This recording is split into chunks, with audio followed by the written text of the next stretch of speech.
good morning, everyone. Welcome to another gorgeous Sandringham dawn on this Friday morning.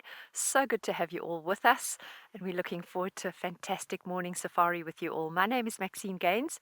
Behind the camera with me today is Gert, and we are super excited about what the day has to hold. We had some lions yesterday afternoon, so we're thinking we might go and see if we can find where they have been overnight. They were all looking pretty hungry, so I think that they might want to hunt.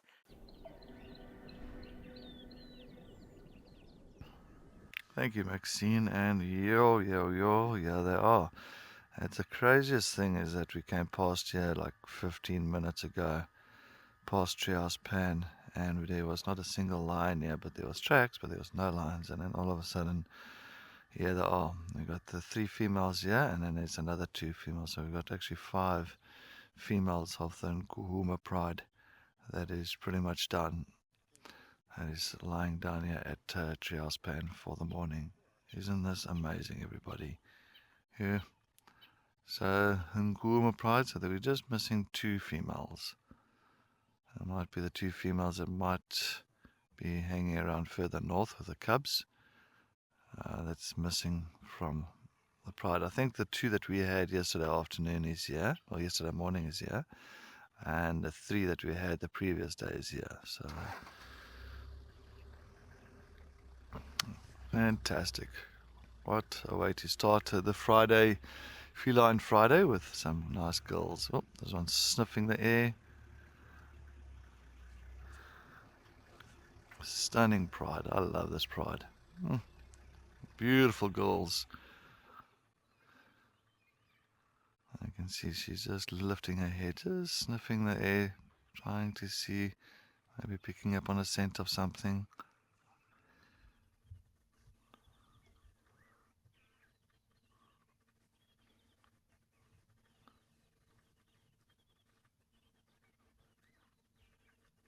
Oh.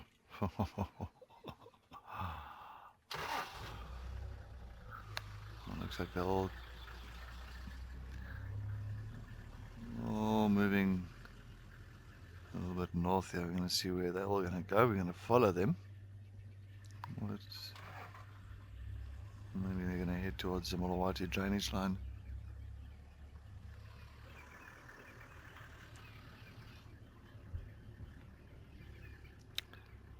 Come on, girl, you're going to get up.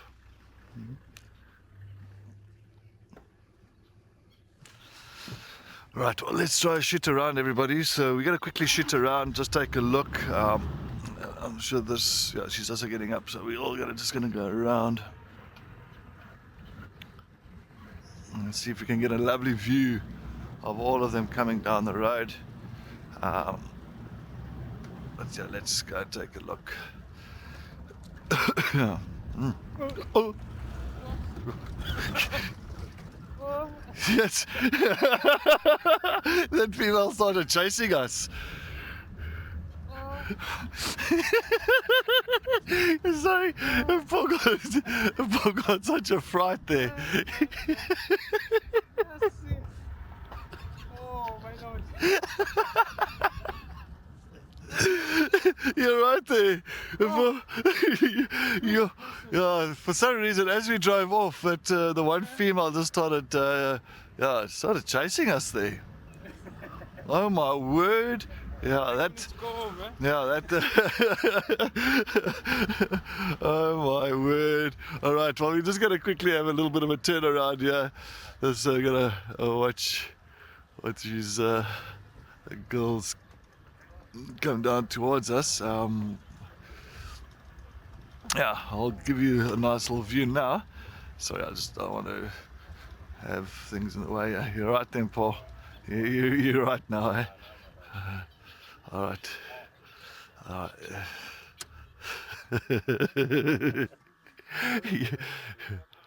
Yeah, no, she definitely was interested in chasing on Paul. Oh, look at them.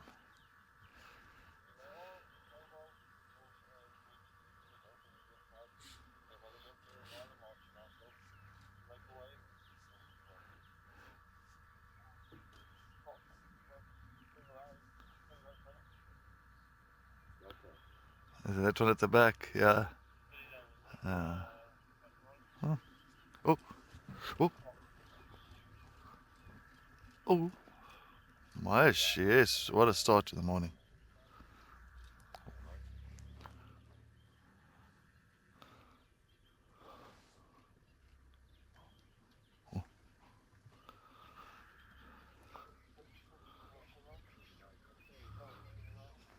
She's gonna sharpen her claws here, maybe. Let's see. They're heading straight along the Mulawati drainage line.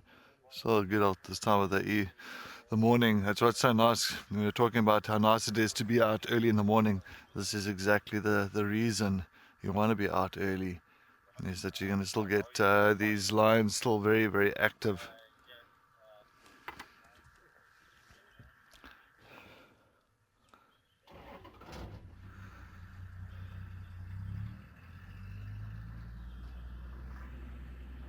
This girl's got a nice full belly, a lot of blood on the side, so clearly she was on a kill somewhere. Yeah, Javani, I don't know why, but yeah, I think Kumpo attracted that female for some reason. Yeah, all right. Looks like they're going to be out of sight for a bit. But yeah, so we're going to just try and reposition. We'll have to go all the way, just letting Jared know, got to go all the way around into the Mulawati drainage line because we can't go into the Mulawati from the bank. So we won't most probably have them for the next few minutes. And then, yeah. Let's see. Looks like the other lines are all going to come out here now.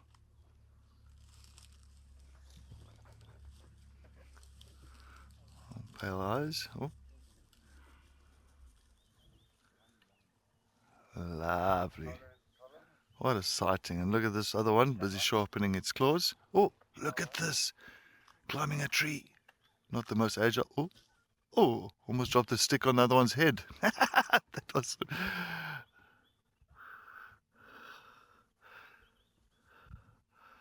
A little bit of playtime. Isn't this wonderful? Maybe we might climb up again. Looks like, yep. Come on. Climb that tree. Yeah, I see you want to climb the tree. Yep, there we go.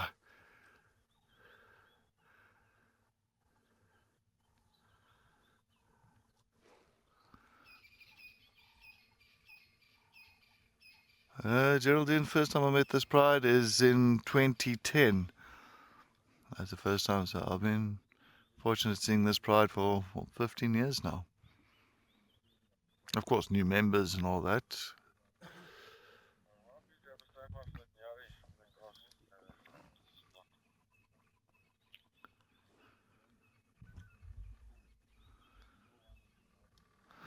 Yeah, stand by one, you can start making your way. I'm going to make space for you for these Ngala. Still here in the Mulawati.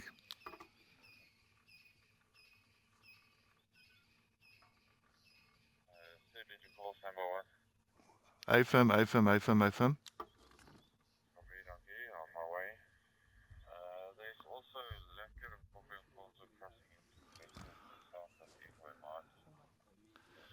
All right. Well, that is that, guys. So we're going to let the other vehicles follow them.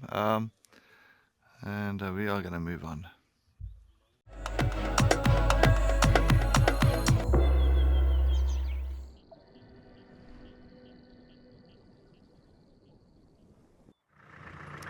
We are approaching the basin, and sun is also well, not about to come up, but it's going to come up very, very soon.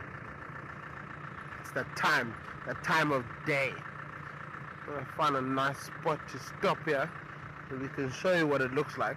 I'm sure you can already see the mist all the way down in the bottom, and beautiful pink clouds.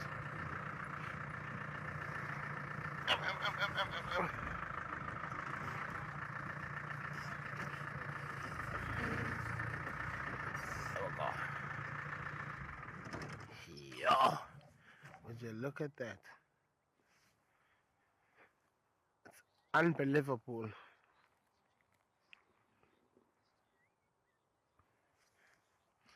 Emma, you'll find that the elephants feed quite a lot at nighttime, and given the amount of food that they must consume on a daily, they feed at every opportunity they can. So think about it.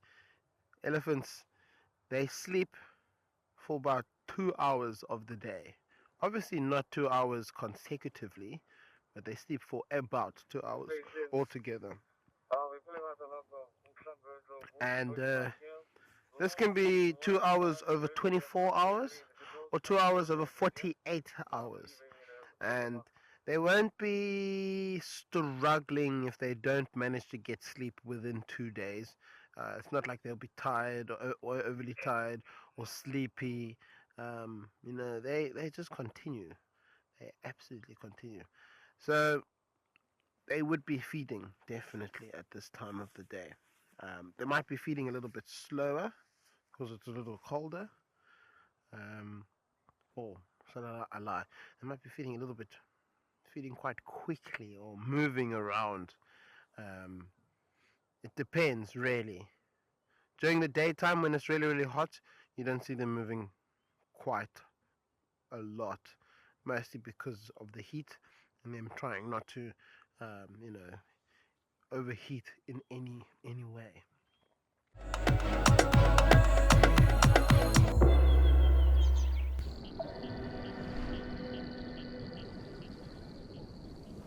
We found our line. It's a bit of traffic. Oh! There we go. Go forward. I'll just sit here.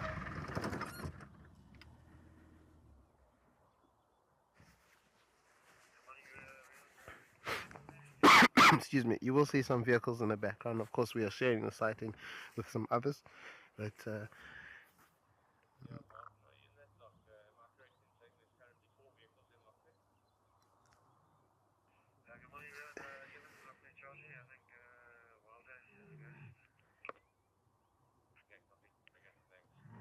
Oh, listen to that.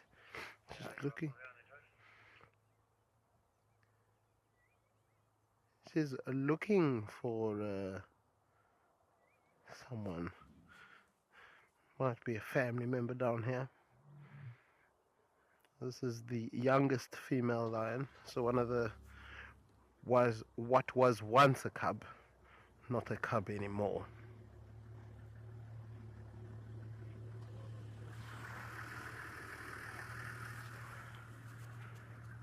And now she is lying flat. Well, not flat, but she's just gonna lie down and enjoy her time a little bit there.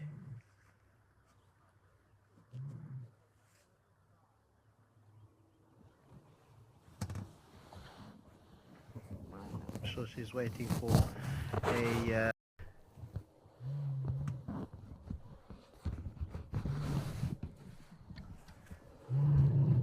response.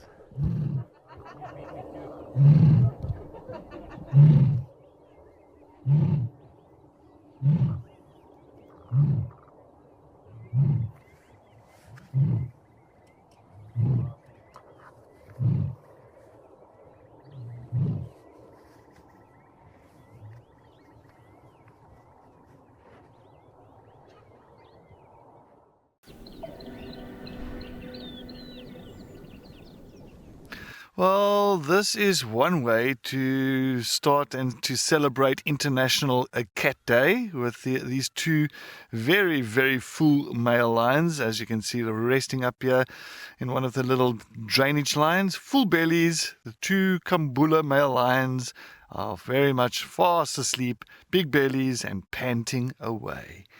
Well, a very good afternoon to everybody. Yes, my name is Cedric, and behind the camera with me, we've got the one and only, the legend. He used to have muscles, but we'll just call him Mpo now. Yeah. But, yeah, there we go. We got the beautiful lions just resting up. Oh, aren't they beautiful?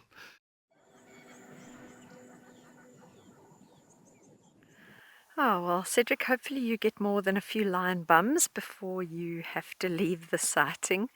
Sounds like very full male lions there.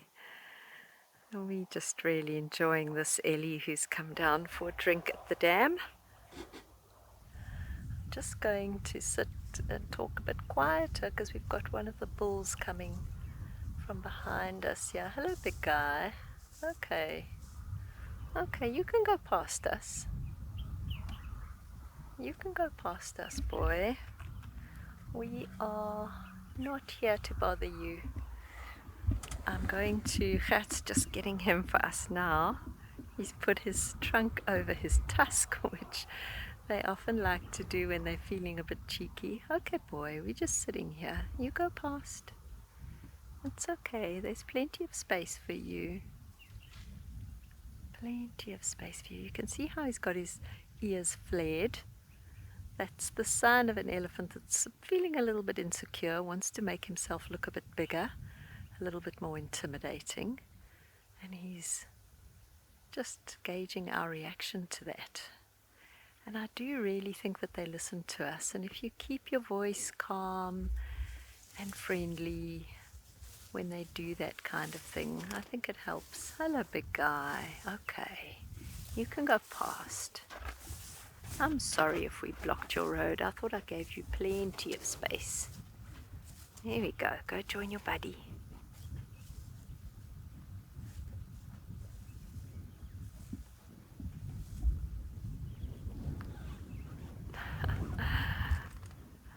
That was lovely. I think he would have preferred to have walked straight down the road to his buddy, but he had to kind of divert around us a bit.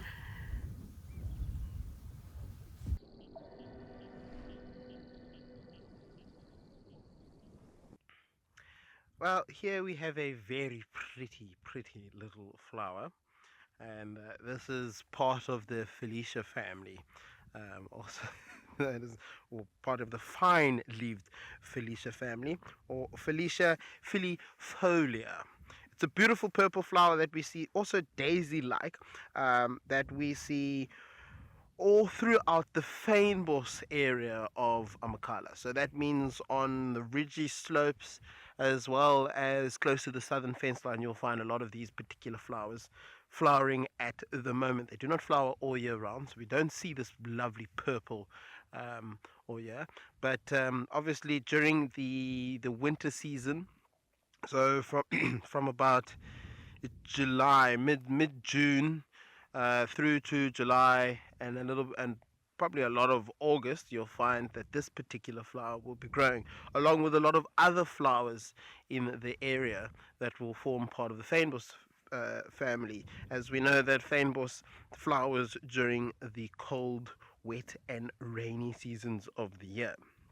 Now, the uses for this plant is simply in people's gardens. People will use this as a beautiful flower in the flower beds.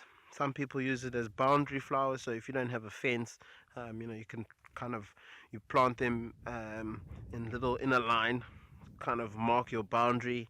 It actually is a great addition to this. Great addition to your garden. Shalanga, absolutely. Purple and yellow really does go well together. Especially in this case where obviously the center of the flower is yellow and the outside is purple.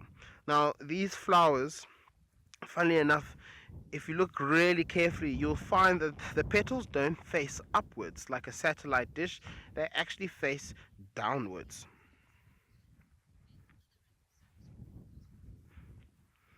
Okay, yeah, in a sense, I think we do tend to see more flowers in these areas, but then again, you can also see more funguses in other areas, like I'm sure in the Waterberg. I know that Kerry has seen an awful lot of fungus, different types of them up there. And compared to the ones that we find down here, I suppose just because it's a slightly damper area, you will have more fungus growing there. As, fungus likes to grow in damp areas as opposed to here where it's quite dry.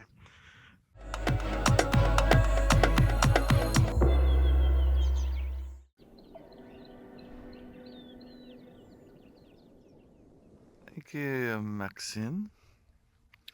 Well, we're still going to be, so we're still sitting here with the 5 females. We're not going to leave, I think. As I say, the afternoon is getting now slowly but surely, it's aging, and the sun is going to go down, and it's going to get nice and cool and dark, and I'm sure these girls will be getting up sometime soon, or not soon, or maybe soon. We'll never know. We'll see. But yeah, it's getting better now for them. So I'm going to stick with them for a little bit longer and see if we do get any interaction between these girls, or they might start getting up and they might start moving towards those males. And what's very fascinating stuff about that is that where you'll find that a lot of time you'll find the female that's got cubs, she will usually try and get back to the pride again, hoping that they can assist her with hunting, having something to eat, and then she'll go back to the cubs again. Well, they've got one is up.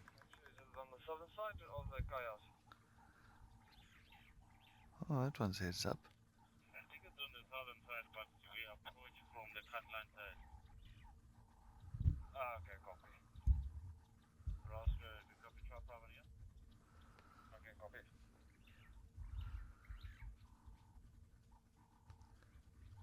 I was hoping maybe that female would come and join them, and it's not too far for her to come this side where her den site is, with the 4 youngsters.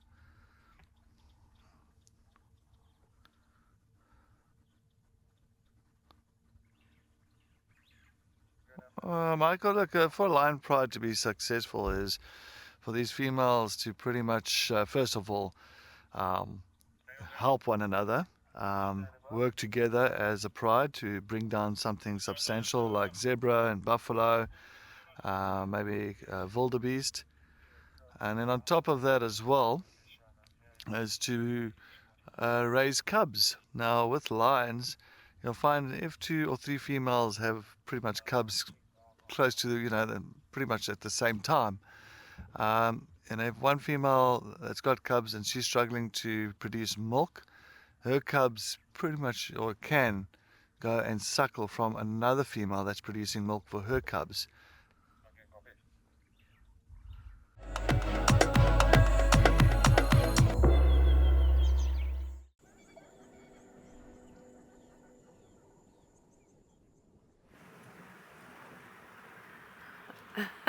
Well, there we are, everyone.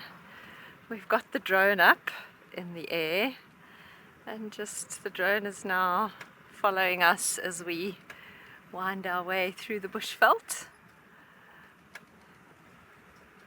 giving us some fantastic views of the lay of the land, the landscape that we're experiencing here. It's actually amazing for me even just to see, just gives such a different perspective from what you see on the ground.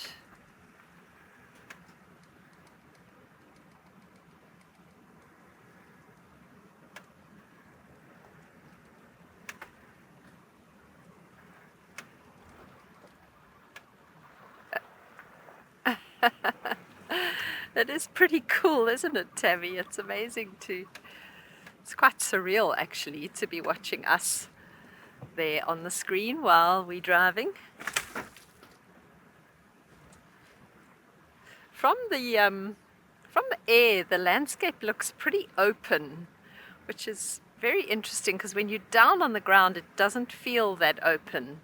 The guarri bushes that you can see they look like little low green shrubs. When you are driving, they're above your head high, so it's quite tricky to see through them. But when you look at it from the air, it looks like we're driving through fairly open country that we can see through. So it's a very interesting perspective. Oops, sorry, Gert. Oh, Eric's got some rhino and Amakhala. Let's send you over there.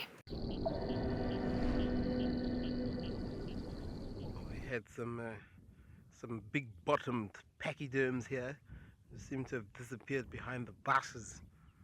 And wondering if they're going to come back out and join us. Who knows? No, not too sure. But we had some rhinoceroses. not elephants, but rhinos. And there you see, there's some bums disappearing down into one of the drainage lines here. Always nice to see these beautiful animals, and always special to see them with still their horns on. And so nowadays, um, you don't often see them. I saw something earlier. It was either earlier today or sometime last night that a lot of reserves at the moment are now starting to implement or inject some of the horns with some radio active content, so that when they are tried to ship them over the border, it illuminates them in those special X-ray type thing machines. It's a very cool initiative. Anyway, we're going to send you over to Maxine, who is now, I think, still with the drone.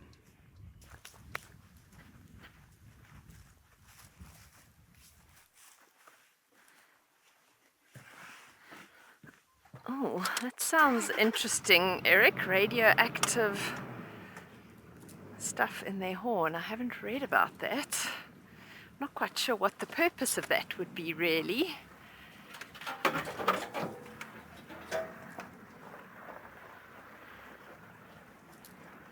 I know that there are a few conservation organizations now that are using little tiny transponders that they inject into the horn of the rhino, that they can then keep tabs on them instead of the little ankle bracelets that I'm sure a lot of you have seen. The signal is better from the horn transponder because the ankle bracelet sits underneath the rhino and loses signal. I'm just going to stop here because, oh my word, look at that view, everyone. Just wilderness as far as the eye stretches, right? Almost through to the Drakensberg Mountains there.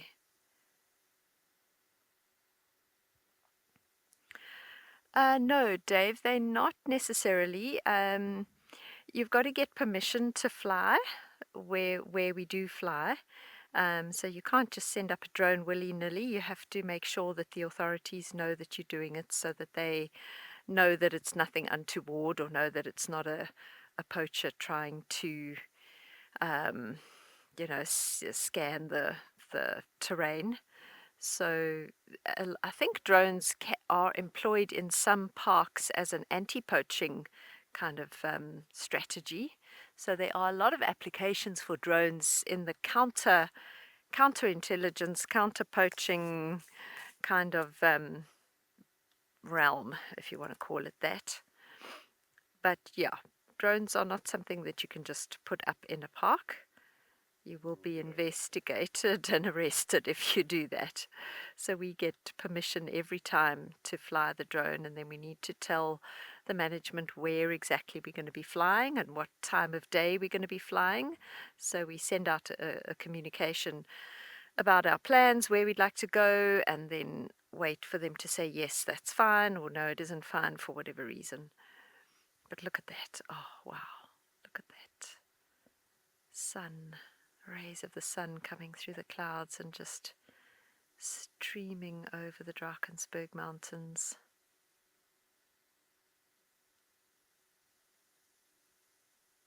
This beautiful landscape. Yeah, it is a big property. It is a big property. And then, of course, you've got game reserves neighbouring us on virtually all sides, and almost all the way to those Drakensberg Mountains. The Lowveld is a very special place. Ancient, ancient landscape. Wow, it's been an absolutely amazing sunset safari, and we hope that you all enjoyed it. And we hope that you will join us tomorrow morning as we head out on our sunrise safari. Hoping that everyone has had an amazing week and that you enjoy the rest of your Friday evening, your festive Friday evenings, and we shall see you all tomorrow in the morning. Good night.